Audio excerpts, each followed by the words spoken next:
Alors, nous allons passer aux interventions de tous ceux qui se sont inscrits, chacun pour 2 minutes.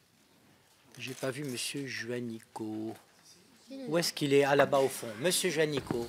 Merci, Monsieur le Président. Ma question s'adresse au ministre Patrick Kanner.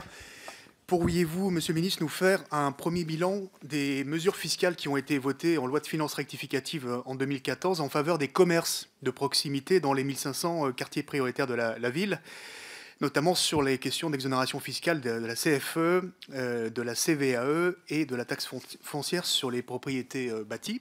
Et puis je voudrais vous interroger plus précisément sur la question du sport dans les quartiers prioritaires. Vous avez signé une circulaire du 25 mars 2015 relative à l'intégration des enjeux et de la place du sport au sein des contrats de ville.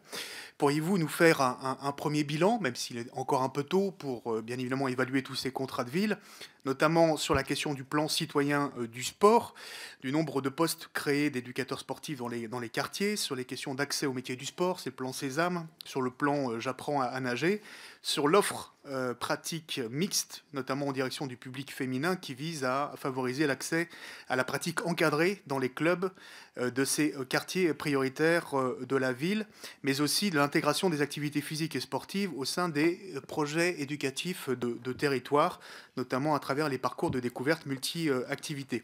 Et puis sur les équipements sportifs dans les quartiers prioritaires de la ville, au-delà de l'intervention du CNDS, pouvez-vous nous dire si des financements de l'ANRU sont d'ores et déjà mobilisés pour la construction ou la rénovation de ces équipements sportifs dans les quartiers prioritaires, et si les crédits de droit commun vont être aussi mobilisés? Je pense notamment à la DETR, au PIA et aussi au fonds d'investissement d'1 milliard destiné aux communes.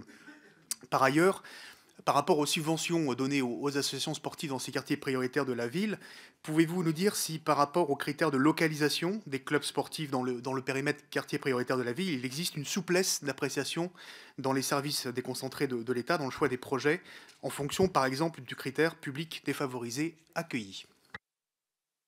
Merci Monsieur Juanico. Madame